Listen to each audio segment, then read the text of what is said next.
আজিৰ ক্লাছটোত আমি পঢ়িম ৰিয়েকশ্যন এটাৰ স্পীডটোক আমি কেনেকৈ চেঞ্জ কৰিব পাৰোঁ। তাৰমানে আমি ৰিয়েকশ্যন এটা কেনেকৈ স্পীড আপ কৰিব পাৰোঁ বা শ্ল' ডাউন কৰিব পাৰোঁ। ৰিয়েকশ্যন এটাৰ ৰেটটো তিনিটা ফেক্টৰৰ ওপৰত ডিপেণ্ডেণ্ট হয়। এই তিনিটা ফেক্টৰে ৰিয়েকশ্যনৰ ৰেটটোক চেঞ্জ কৰিব পাৰে। এটা হৈছে কনচেনট্ৰেশ্যন অফ ৰিয়েক্টেণ্ট, ছেকেণ্ড হৈছে টেম্পাৰেচাৰ এণ্ড থাৰ্ড হৈছে কেটলিষ্ট। টেম্পাৰেচাৰ আৰু কেটলিষ্টৰ ইফেক্টটো আমি পিছত চাম। এতিয়া আমি চাই ল'ম কনচেনট্ৰেশ্যন অফ ৰিয়েক্টেণ্টৰ ৰেটৰ লগত কেনেকুৱা ধৰণৰ ৰিলেশ্যন আছে। অ'কে, এই ৰিলেশ্যনটো বুজিবলৈ হ'লে আমি এটা ল জানিব লাগিব, সেইটো হৈছে ল অফ মাছ একশ্যন। এই লটোৰ মতে ৰিয়েকশ্যন এটাৰ ৰেট তাৰ এক্টিভ মাছৰ ওপৰত ডিপেণ্ডেণ্ট হয়। এতিয়া এটা ৰিয়েকশ্যন ইয়াত মই লৈ লৈছোঁ। ইয়াত এই ৰিয়েকশ্যনটো ইয়াত বুজাইছে যে এ মল অফ এ, তাৰমানে এই স্মল লেটাৰ এটোৱে নাম্বাৰ অফ মলছক বুজাইছে আৰু কেপিটেল লেটাৰ এটোৱে ৰিয়েক্টেণ্টক বুজাইছে। ঠিক তেনেকৈ ইয়াত এই স্মল লেটাৰ বিটো হৈছে নাম্বাৰ অফ মল আৰু কেপিটেল লেটাৰ বিটো হৈছে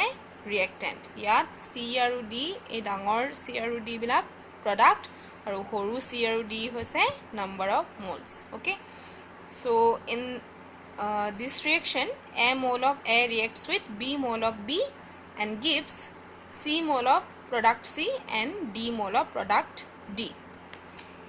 এই লটোৰ মতে কৈছে যে ৰিয়েকশ্যনৰ ৰেটটো এক্টিভ মাছৰ ওপৰত ডিপেণ্ডেণ্ট। এক্টিভ মাছ মানে হৈছে ৰিয়েক্টেণ্টবিলাকৰ কনচেনট্ৰেশ্যন। ইয়াত আমি মলাৰ কনচেনট্ৰেশ্যনক বুজিম। Okay, so' rate is dependent on molar concentration of reactants raise to some powers. এই ৰিলেশ্যনটো ইমান চিম্পল নহয়। আমি ইয়াত যদিও ডিৰেক্টলি প্ৰপৰ্চনেল চাইনটো দিছোঁ, ইয়াত কিন্তু পাৱাৰ আছে। তাৰমানে এইটো এনেকুৱা নহয় যে ৰিয়েক্টেণ্টৰ কনচেনট্ৰেশ্যন যিমান বাঢ়িব ৰেট সদায় সিমানেই বাঢ়িব। ইমান চিম্পল ৰিলেশ্যন নহয়। যদি এক্স আৰু ৱাই ইয়াত নাথাকিলেহেঁতেন, যদি 1 হ'লে হয়, তেতিয়া কিন্তু ৰিলেশ্যনটো চিম্পল হ'লে হয়। এতিয়া গোটেই এই ডিপেণ্ডেঞ্চটো আমি কেনেকৈ গম পাম? এক্স আৰু ৱাইৰ ভেল্যুৰ পৰা গম পাম। অ'কে, ৰিয়েকশ্যন এটাৰ ৰেট কনচেনট্ৰেশ্যনৰ লগত কেনেকৈ চেঞ্জ হ'ব, বাঢ়িব নে কিমান বাঢ়িব, সেইবিলাক আমি গম পাম এক্স আৰু ৱাইৰ ভেল্যুটো চাই পেলাই। অ'কে, আৰু এই এক্স আৰু ৱাইৰ ছামটোক কোৱা হয় ৰিয়েকশ্যনৰ অৰ্ডাৰ। এক্স আৰু ৱাইৰ ভেল্যুটো 0 হ'ব পাৰে, 1 হ'ব পাৰে, 2 হ'ব পাৰে, 3 হ'ব পাৰে। এনেকৈ 0ৰ পৰা ষ্টাৰ্ট কৰি যিকোনো ভেল্যু ইয়াৰ থাকিব পাৰে। তাৰমানে ৰিয়েকশ্যন এটাৰ অৰ্ডাৰ 0 হ'ব পাৰে, তেতিয়া আমি ৰিয়েকশ্যনটোক কওঁ 0 অৰ্ডাৰ ৰিয়েকশ্যন। যদি 1 হয় আমি কওঁ ফাৰ্ষ্ট অৰ্ডাৰ ৰিয়েকশ্যন, 2 হ'লে কওঁ second order reaction, so' on. Okay, যদি আমি কনচেনট্ৰেশ্যনৰ লগত ৰেটৰ ডিপেণ্ডেঞ্চটো বুজিব বিচাৰোঁ, প্ৰথমতে আমি ৰিয়েকশ্যনৰ অৰ্ডাৰটো জানিবই লাগিব। বেলেগ বেলেগ অৰ্ডাৰৰ ৰিয়েকশ্যনৰ কাৰণে এই ডিপেণ্ডেঞ্চটো বেলেগ বেলেগ হ'ব। অ'কে, এতিয়া এই ৰিলেশ্যনটোক আমি এনেকৈও লিখিব পাৰোঁ, ইকুৱেল চাইন দি ইয়াত এটা কনষ্টেণ্ট আহে, সেই কনষ্টেণ্টটোক স্মল লেটাৰ কে লিখা হয় ৱাই।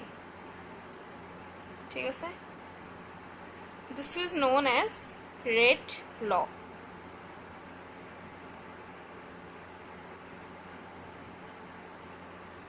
ইয়াকে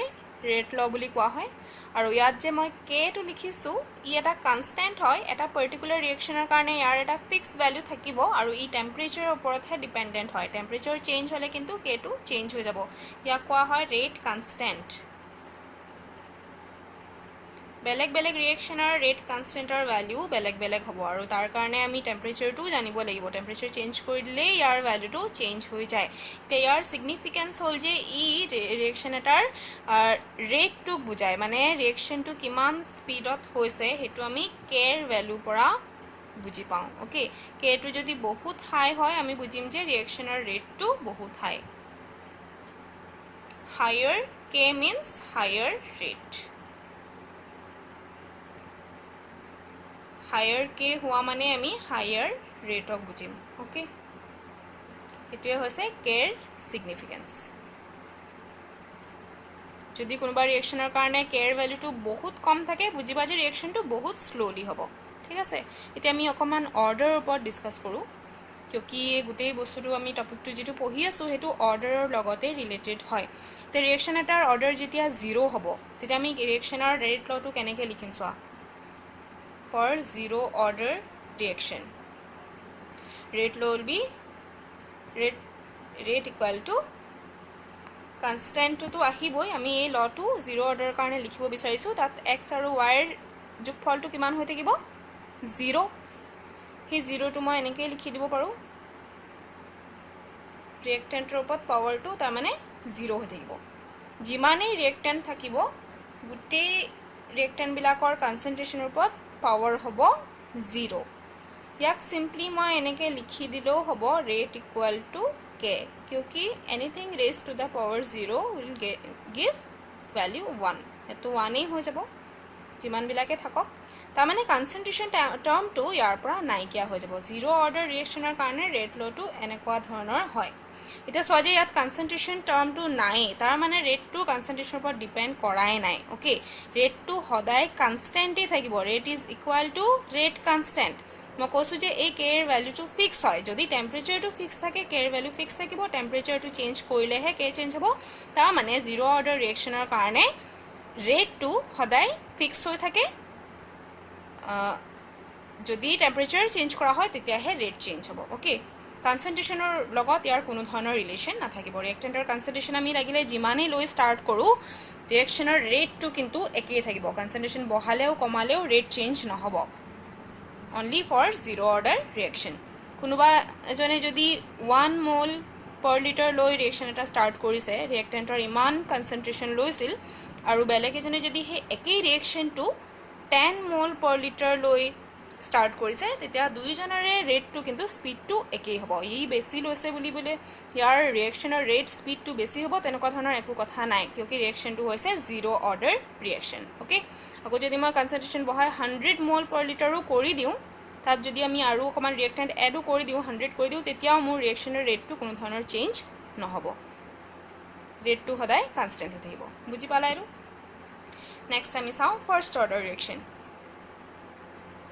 ফাৰ্স্ট অৰ্ডাৰ ৰিয়েকচনৰ কাৰণে ৰেট লটো কেনেকৈ লিখিম rate equal to here x + y should be equal to 1 ইয়াত x + y এৰ ভ্যালুটো কিমান হৈছিল 0 সেই কাৰণে মই ওপৰত দুটাতে 0 0 লিখিছিলো তোমালোকে এটা ৰিয়েক্টেন্ট লৈ দেখুৱাই দিলেও হ'ব কিয়কি সব ৰিয়েকচনতে দুটাই ৰিয়েক্টেন্ট থাকিব লাগিব বুলি একো কথা নাই এটাও হ'ব পাৰে বা এটাতকে দুটাতকে বেছি হ'ব পাৰে এতিয়া x + y = 1 হ'ব ফাৰ্স্ট অৰ্ডাৰ ৰিয়েকচনৰ কাৰণে গতিকে ইয়াৰ ৰেট লটো এনেকৈ আমি লিখিব পাৰো k concentration of reactant equal raised to the power 1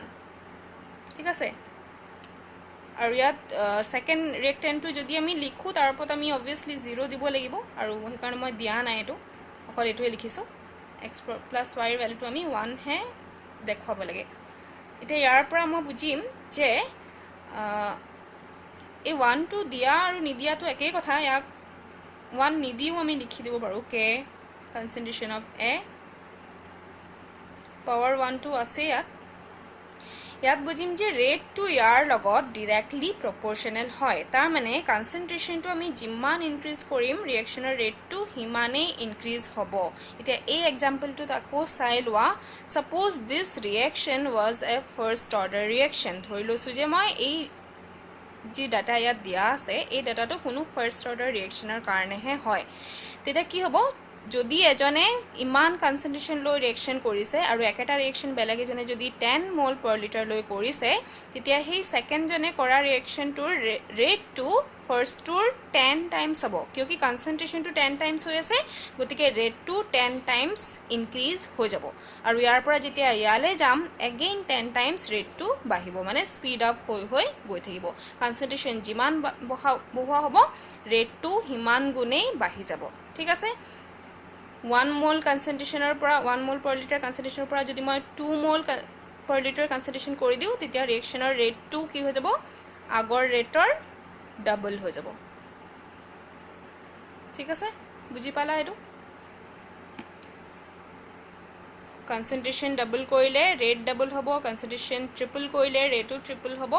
তেনেকুৱা ৰিয়েকচন বিলাককে কোৱা হয় ফাৰ্স্ট অৰ্ডাৰ ৰিয়েকচন আৰু তাৰ ৰেট লটো এনেকৈ এক্সপ্ৰেছ কৰা হয় then come to second order reaction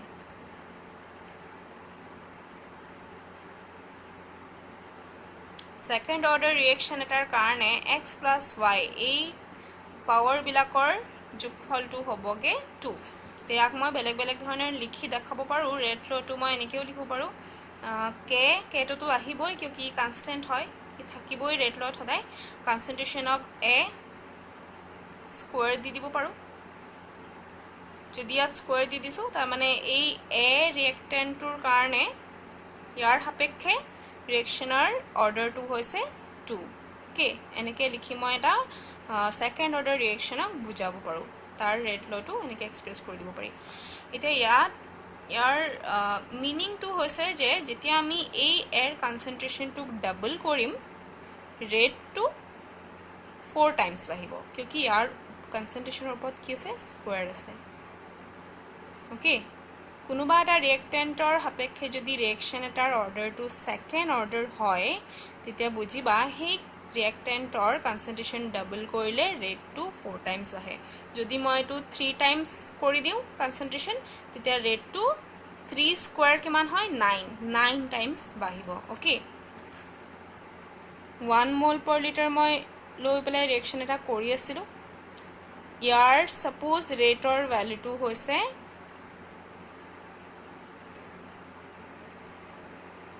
2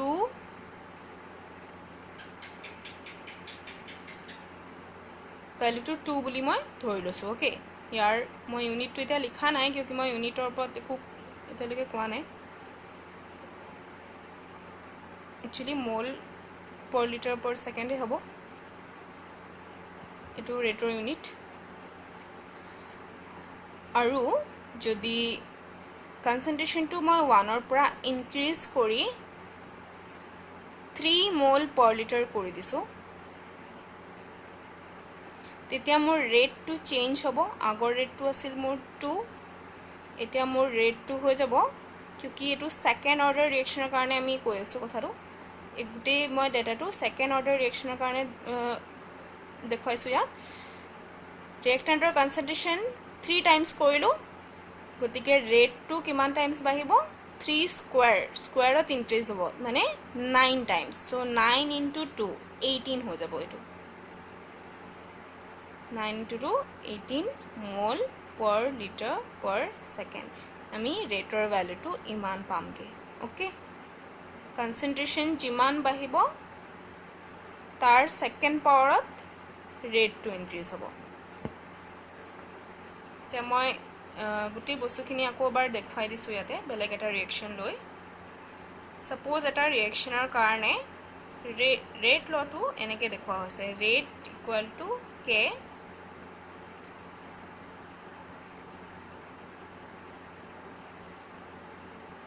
B concentration of B square এতিয়া এই ৰিয়েকশ্যনটো ইয়াত দুটা ৰিয়েক্টেণ্ট আছে এ আৰু বি আৰু কনচেন্ট্ৰেশ্যন টাৰ্মবিলাকৰ ওপৰত পাৱাৰবিলাক চোৱা ইয়াত 1 আছে আৰু ইয়াত 2 আছে তাৰমানে এই গোটেই যিটো ৰিয়েকশ্যন ইয়াত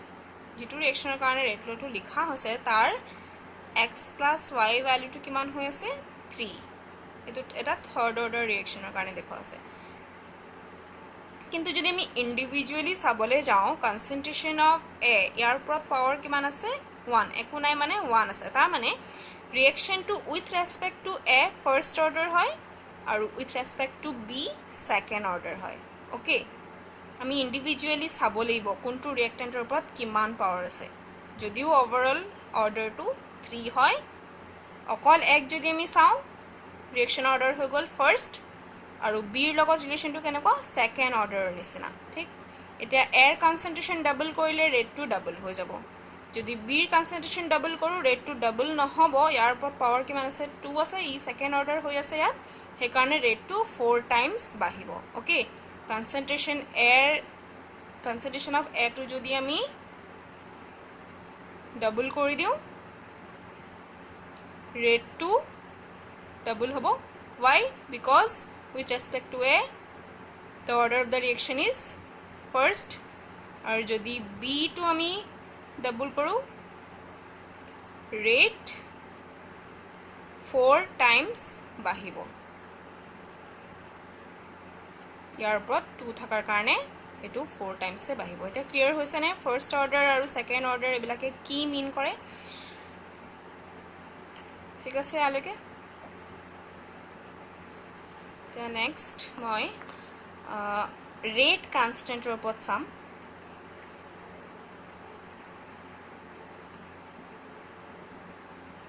ৰেট কনষ্টেণ্ট ৰেট কনষ্টেণ্টটোক মই বুজাইছিলোঁ স্মল লেটাৰ কে দি এই কেটোৱে কি মিন কৰে এই ৰিয়েকশ্যন এটাৰ ৰেটটোকে বুজায় ৰিয়েকশ্যনৰ ৰেটটো কিমান হ'ব আমি কেৰ ভেলুটো চাই সেইটো আইডিয়া পাই যাওঁ কে বেছি হোৱা মানে ৰেট বেছি হোৱা কে কম হোৱা মানে স্পীড কম হোৱা ওকে এতিয়া এই কেৰ ইউনিটটো কি হ'ব কি পসিবল হ'ব ইয়াৰ ইউনিটছবিলাক এতিয়া কেৰ ইউনিটটো বেলেগ বেলেগ ৰিয়েকশ্যনৰ কাৰণে বেলেগ বেলেগ হ'ব যদি ৰিয়েকশ্যনটো জিৰ' অৰ্ডাৰ হয় প্ৰথমতে আমি জিৰ' কোনটো অৰ্ডাৰ হয় সেইটো মেনশ্যন কৰিয়ে ল'ব লাগিব জিৰ' অৰ্ডাৰ ৰিয়েকশ্যনৰ কাৰণে কেৰ ইউনিটটো কি হ'ব প্ৰথমতে আমি ৰেট লটো চাব লাগিব ৰেট ইকুৱেল টু আছিল কে এইটো হৈছে জিৰ' অৰ্ডাৰ ৰিয়েকশ্যনৰ ৰেট ল ওকে গতিকে কেৰ ইউনিটটো কি হ'ব ৰেটৰ ইউনিট যোনটো হয় সেইটোৱে কেৰ ইউনিট হ'ব so' unit of K will be mole per liter per second এইটো হৈছে ৰেটৰ ইউনিট আৰু এইটোৱে কেৰ ইউনিটটো হ'ব for only zero' order reaction ঠিক আছে এইটো দেন ফাৰ্ষ্ট অৰ্ডাৰ ৰিয়েকশ্যনৰ কাৰণে আমি ৰেট লটো পাইছিলোঁ rate equal to K concentration of any reactant ইয়াত মই ইন জেনেৰেল আৰ বুলি লিখি দিছোঁ আৰ মানে ৰিয়েক্টেণ্ট ওপৰত পাৱাৰ 1 থাকিব কিয় ফাৰ্ষ্ট অৰ্ডাৰ ৰিয়েকশ্যন হয় so K is equal to rate divided by concentration of reactant rate or unit asil mole per liter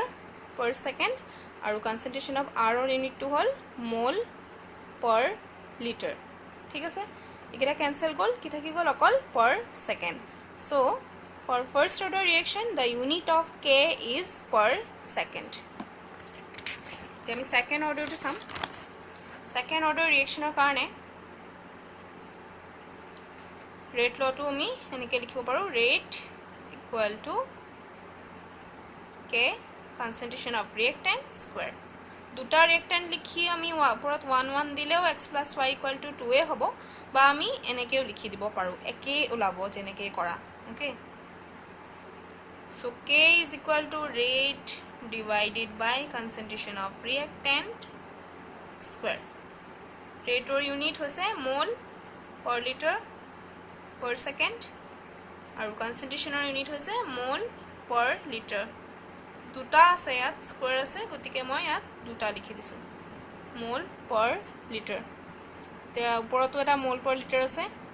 গতিকে এটা এটা কেনসেল যাব তলতে এটা মোল per liter থাকি যাব ওপৰত per second থাকি যাব এতিয়া এই বস্তুটো যদি মই ওপৰলৈ লৈ যাওঁ লিটাৰৰ ইনভাৰ্সটো নাইকিয়া হৈ যাব আৰু মোলৰ লগত ইনভাৰ্স আহি যাব ঠিক আছে litre per mole per second তোমালোকে জিৰ' অৰ্ডাৰৰ কাৰণে ৰেট কনষ্টেণ্টৰ ইউনিট টু আৰু ফাৰ্ষ্ট অৰ্ডাৰৰ কাৰণে কি হয় per second জিৰ' অৰ্ডাৰৰ কাৰণেতো ৰেটৰ লগত একেই হয় এটো ইজিলি মনত থাকিব এটো per second এটো মনত থাকিব লাগিব আৰু সেকেন্ড অৰ্ডাৰৰ কাৰণে ৰেট কনষ্টেণ্টৰ ইউনিটটো কি হয় লিটাৰ per mole এটো জাস্ট উল্টাকে লিখি দিলে হ'ব আগতে মোল per liter আছিল ইয়াত litre per mole per second এই তিনটা ইউনিট মনত থব লাগিব থাৰ্ড অৰ্ডাৰ ফৰ্থ অৰ্ডাৰ কাৰণে নালাগে সেকেন্ড অৰ্ডাৰ লৈকে পঢ়িলে হ'ব ঠিক আছে এটা অৰ্ডাৰ লগতে আউটা বস্তু মই বুজাই দিও হেতু হৈছে মলিকুলাৰিটি এটো বস্তুটো অলপ সেম হয় অৰ্ডাৰৰ নিচিনা মলিকুলাৰিটি এটো কিন্তু অৰ্ডাৰৰ নিচিনা ইমান কমপ্লেক্স নহয়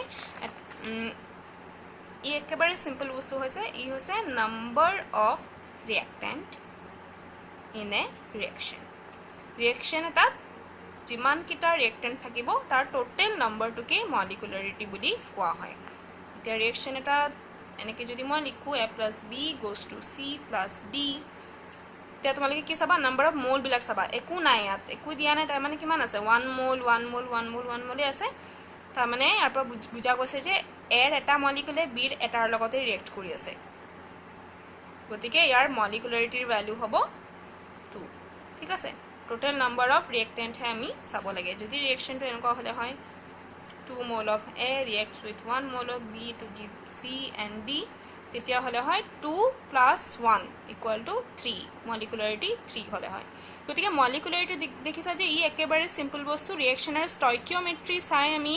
ডাইৰেক্টলি কৈ দিব পাৰিম ৰিঅ্যাকশনটোৰ মলিকুলাৰিটি কিমান তাত নাম্বাৰ অফ মোলস আমি চালেই হৈ যায় এড কৰি দিলে আমি মলিকুলাৰিটিৰ ভ্যালু পাই যাওঁ কিন্তু অৰ্ডাৰ আমি অলৰেডি ডিসকাস কৰিছো অৰ্ডাৰটো কিন্তু ইমান সিম্পল নহয় অৰ্ডাৰটো আমি কেনেকৈ উলিয়াইছিলো x + y এই x + y বিলাক ক'ত আছে কনসেন্ট্ৰেশন টাৰ্মৰ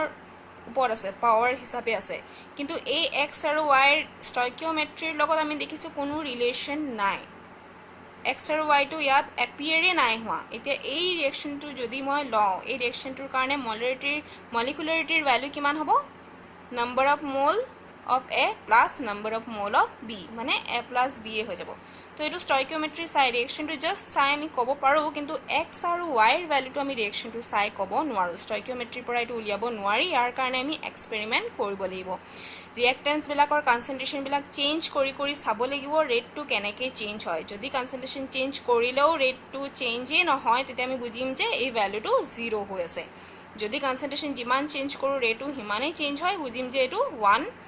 আৰু যদি ইয়াৰ সেকেন্ড পাৱাৰত ইনক্ৰিজ হৈ আছে এটো ডাবল কৰিলে এটো 4 টাইমছ যদি ইনক্ৰিজ হৈছে তেতিয়া বুজিম যে x ৰ ভ্যালুটো হৈছে 4 গতিকে এনেকৈ এক্সপেৰিমেন্টছ কৰাৰ পিছতহে আমি ৰিঅ্যাকশন এটাৰ অৰ্ডাৰ গম পাওঁ এক্সপেৰিমেন্ট নকৰাকে কেতিয়াও আমি ৰিঅ্যাকশনৰ অৰ্ডাৰ উলিয়াব নোৱাৰো সেই মলিকুলাৰিটিৰ লগত ই সেম নহয় অৰ্ডাৰটো হৈছে এটা এক্সপেৰিমেন্টাল ভ্যালু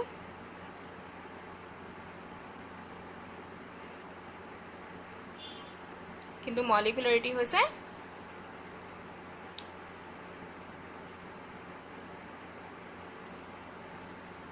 theoretically calculated value ইয়াক আমি theoretically calculate কৰি দিলে ই ওলাই যায় কিন্তু আমি অৰ্ডাৰটো এনেকৈ ক্যালকুলেট কৰি উলিয়াব নোৱাৰো ঠিক আছে এটো এটা ডিফাৰেন্স হৈ গল বিটুইন মলিকুলাৰিটি এন্ড অৰ্ডাৰ এক্সামত কেতিয়াবা সুধি দিয়ে what is the difference between molecularity and order out important difference আছে হেতু আছে যে ৰিঅ্যাকশন এটাৰ অৰ্ডাৰটো 0 হ'ব পাৰে এটো আমি অলৰেডি পাইছোই ৰিঅ্যাকশন 0 অৰ্ডাৰ ৰিঅ্যাকশন হলে কি হয়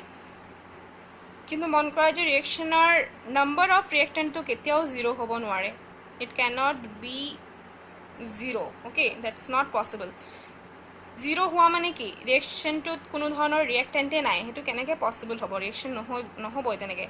হেয়ে মলিকুলাৰিটি কেতিয়াও 0 হ'ব নোৱাৰে কিয়কি মলিকুলাৰিটিয়ে কি হক বুজায় নাম্বাৰ অফ ৰিঅ্যাকটেন্টছক বুজায় it can never be equal to